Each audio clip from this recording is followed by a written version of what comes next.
అందరికీ నమస్కారం. వరూధిని ఏకాదశి వ్రత కథ.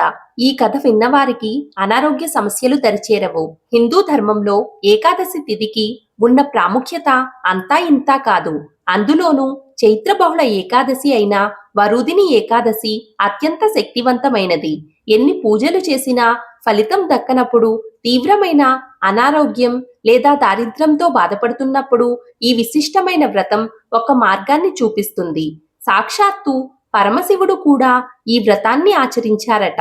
ఈ వరూధిని ఏకాదశి కథను విన్నా, వినిపించినా, చదివినా జన్మల పాపాలు నశించిపోతాయి. ఈ కథ పద్మపురాణంలో చెప్పబడింది. మరి అంతటి పవిత్రమైనటువంటి ఈ కథను ఇప్పుడు తెలుసుకుందాం.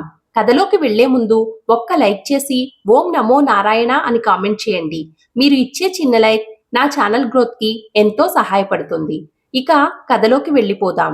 సాక్షాత్తు శ్రీకృష్ణ పరమాత్మనే ధర్మరాజుకు ఉపదేశించిన ఈ వ్రత మహత్యాన్ని, ఆసక్తికరమైన వ్రత కథను గురించి ఇప్పుడు తెలుసుకుందాం. చైత్రమాసం కృష్ణపక్షంలో వచ్చే ఏకాదశిని వరూధిని ఏకాదశి అంటారు. వరూధిని అంటే సంస్కృతంలో కవచం లేదా రక్షణ అని అర్థం. ఒక యుద్ధంలో కవచం సైనికుడిని ఎలా కాపాడుతుందో ఈ వ్రతాన్ని ఆచరించే భక్తుణ్ణి శ్రీ మహావిష్ణువు కూడా అలాగే కాపాడుతాడు. కుబేరుని ఆస్థానంలో వరూధిని అనే అప్సరస నాట్యం చేస్తూ పరధ్యానంతో తాళం తప్పి శాపానికి గురవుతుంది. దానికి ప్రాయశ్చిత్తంగా ఏకాదశి వ్రతాన్ని ఆచరించి శాప విముక్తురాలై తిరిగి పూర్వ వైభవాన్ని పొందడం వలన ఈ ఏకాదశిని వరూధిని ఏకాదశి అని పిలుస్తారు. ఇంకా పరమశివుడు కూడా ఈ వరూధిని ఏకాదశి వ్రతాన్ని ఆచరించి బ్రహ్మహత్యా పాతకం నుంచి విముక్తి పొందాడని పురాణ వచనం. ఒకానొక సమయంలో బ్రహ్మదేవునిపై ఆగ్రహించిన పరమశివుడు ఆయన 4వ శిరస్సును ఖండిస్తాడు. దీనివల్ల శివునికి బ్రహ్మహత్యా పాతకం చుట్టుకుంటుంది. ఆ కపాలం శివుని చేతికి అంటుకొని విడిపోదు. అప్పుడు శివుడు కూడా ఈ వరూధిని ఏకాదశి వ్రతాన్ని ఆచరించి ఆ కపాలం నుండి బ్రహ్మహత్యా పాపం నుండి విముక్తి పొందుతాడు. వరూధిని ఏకాదశి మహత్యాన్ని మరియు వ్రత కథను శ్రీకృష్ణ ధర్మరాజు సంవాదంగా పౌష్యోత్తర పురాణంలోనూ మరియు పద్మ పురాణంలోనూ వర్ణించబడింది. ఈ కథ పద్మ పురాణంలోనిది. పాండవులలో పెద్దవాడైన ధర్మనందుడు వాసుదేవునితో, నీవు నాకంటే వయస్సులో చిన్నవాడవు, అయినప్పటికీ నమస్కరింపదగిన వాడవు. నీకున్న విజ్ఞానము చాలా గొప్పది.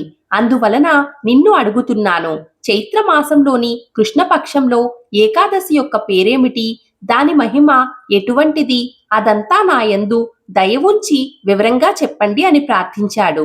ధర్మరాజు యొక్క వినయ విధేయతలకు శ్రీకృష్ణుడు ఆనందించాడు. ధర్మరాజు చైత్రమాసంలో కృష్ణపక్షంలో వచ్చే ఏకాదశికి వరూధిని అని పేరు ఉన్నది. ఈ వరూధిని ఏకాదశి తిథి ఈ లోకమునందు పరలోకమునందు కూడా సౌభాగ్యాన్ని ప్రసాదిస్తుంది అని పేరు పొందింది. ఈ వరూధిని ఏకాదశి తిథి నాడు వ్రతాన్ని ఆచరించడం వలన సుఖము కలుగుతుంది, పాపాలన్నీ నశిస్తాయి, సౌభాగ్యం లభిస్తుంది. దౌర్భాగ్యవంతులైన స్త్రీలు ఈ వ్రతాన్ని ఆచరిస్తే సౌభాగ్యాన్ని పొందుతారు. ఈ ఏకాదశి భుక్తిని, ముక్తిని కూడా ప్రసాదిస్తుంది. మానవుల యొక్క సమస్త పాపములను హరింపజేస్తుంది. గర్భమునందు ఉండు దుఃఖములను పోగొడుతుంది. పుట్టుక లేని స్థితిని కలిగిస్తుంది. ఈ వరూధిని ఏకాదశి వ్రత ప్రభావం వల్లనే మాంధాత చక్రవర్తి స్వర్గాన్ని పొందాడు. దుందుమారుడు మొదలైన మహారాజులు చాలా మంది మాంధాత వలె స్వర్గాన్ని పొందారు. ఈ వరూధిని ఏకాదశి వ్రత ప్రభావం వల్లనే పరమశివుడు కూడా తన చేతికి అంటుకొని ఉన్న బ్రహ్మదేవుని కపాలము నుండి విముక్తిని పొందాడు. మహారాజా, మానవుడు 10,000 సంవత్సరములు తపస్సు చేసినప్పుడు పొందే ఫలితముతో సమానమైన ఫలితమును ఈ వరూధిని ఏకాదశి వ్రతాన్ని ఆచరించిన వారికి కలుగుతుంది. సూర్యగ్రహణ సమయంలో కురుక్షేత్ర మహాప్రదేశంలో తన బరువుతో సమానమైన బంగారమును దానము చేసిన మానవుడు ఎంత ఫలితమును పొందుతాడో అంతటి ఫలితమును ఈ వరూధిని ఏకాదశి వ్రతం ప్రసాదిస్తుంది. శ్రద్ధతో కూడిన మానవుడు ఈ వ్రతాన్ని ఆచరిస్తే ఈ భూలోకంలో తాను కోరిన కోరికను పొందగలడు. ఈ వరూధిని ఏకాదశి వ్రతము మిక్కిలి పవిత్రమైనది. ఆచరించిన వారిని పవిత్రులను చేస్తుంది, మహాపాతకాలను నశింపజేస్తుంది. దీనికి శ్రీకృష్ణుడు ఇలా అన్నాడు, ఓ రాజా, చైత్రమాసంలో కృష్ణపక్షంలో వచ్చే ఏకాదశి తిథిని వరూధిని ఏకాదశి అంటారు. ఈ ఏకాదశి మహిమను విన్నవారు, చదివినవారు 1000 గోవులను దానం చేసిన ఫలితాన్ని పొందగలరు. పాప విముక్తులై విష్ణు పదాన్ని చేరుకుంటారు. ఇప్పుడు నేను ఈ వరూధిని ఏకాదశి వ్రత కథను గురించి చెప్పబోతున్నాను. శ్రద్ధగా విను అని శ్రీకృష్ణుడు ధర్మరాజుతో ఇలా చెప్పసాగాడు. పూర్వకాలంలో నర్మదా నది ఒడ్డున ఉండే ప్రాంతాన్ని మాంధాత అనే మహారాజు పరిపాలించేవాడు. ఆ రాజు చాలా తపస్వి, దానశీలి. ఒకప్పుడు ఆ రాజు అడవి మధ్యలో తపస్సు చేసుకుంటూ ఉండేవాడు. తపస్సులో మునిగి ఉండగా కొంతసేపటికి అక్కడికి ఓ ఎలుగుబంటి వచ్చింది. తపస్సులో మునిగి ఉన్న రాజు కాలును నమలడం ప్రారంభించింది. కొంత సమయం తర్వాత ఎలుగుబంటి రాజు కాళ్లను నమిలి అతన్ని అడవిలోకి లాక్కుని వెళ్ళింది. ఆ సమయంలో రాజు చాలా భయాందోళనకు గురవుతాడు. తన దేహాన్ని ఎలుగుబంటి హింసిస్తున్నా ఆ రాజు క్రోధానికి లోను కాకుండా భక్తితో ఆ శ్రీహరిని పిలవడం ప్రారంభించాడు. రాజు పిలుపు విన్న విష్ణువు అతనికి సహాయం చేయడానికి ప్రత్యక్షమయ్యాడు. ఆ తరువాత విష్ణువు తన సుదర్శన చక్రంతో ఎలుగుబంటిని చంపాడు. కాని అప్పటికే ఎలుగుబంటి రాజు మొత్తం కాలును తినేసింది.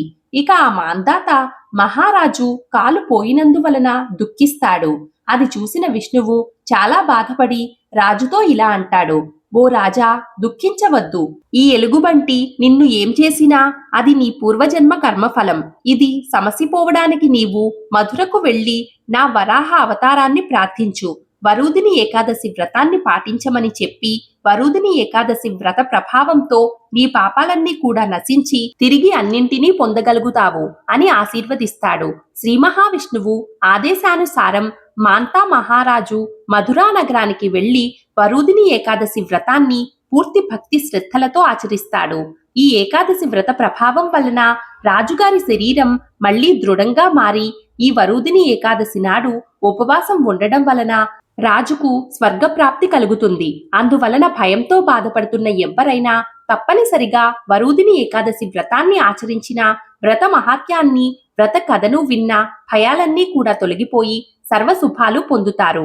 ఈ వరూధిని ఏకాదశి వ్రతం అదృష్టాన్ని కలిగించి సర్వ పాపాలను నశింపచేసి ఇహపరాలలో మనిషిని పరమ సౌఖ్యాన్ని ప్రసాదిస్తుంది. అంతఃకాలంలో ముక్తిని ప్రసాదిస్తుంది. ఈ ఏకాదశి వ్రతాన్ని ఆచరించిన మనిషి నిరంతర సుఖాన్ని పొందుతాడు. తన పాపాలు నశించగా అతడు అత్యంత సౌభాగ్యవంతుడు అవుతాడు. ఈ వ్రత పాలనచే అభాగ్యురాలైన సతి భాగ్యవంతురాలవుతుంది. పురుషుడు ఇహపరాలలో సుఖ సమృద్ధులు పొందుతాడు. వారు జన్మ మృత్యువుల వలయం నుండి బయటపడతారు. సమస్త పాపాలు నశించగా వారు భగవద్భక్తిని పొందుతారు. మాంధాత ఏకాదశి వ్రతపాలన ద్వారానే ముక్తుడయ్యాడు. దుందుమారిని వంటి ఎందరో రాజులు ఈ వ్రతాన్ని ఆచరించి దాని ద్వారా మోక్షాన్ని పొందుతారు. ఈ వరూధిని ఏకాదశి వ్రతాన్ని ఆచరించడం వలన మనిషి 10,000 సంవత్సరాల తపఫలితాన్ని పొందుతాడు. కురుక్షేత్రంలో సూర్యగ్రహణ సమయంలో 40 కిలోల బంగారాన్ని దానం చేస్తే వచ్చే పుణ్యఫలం కేవలం ఈ వరూధిని ఏకాదశి వ్రతాన్ని ఆచరించడం ద్వారా మనిషి సాధించగలుగుతాడు.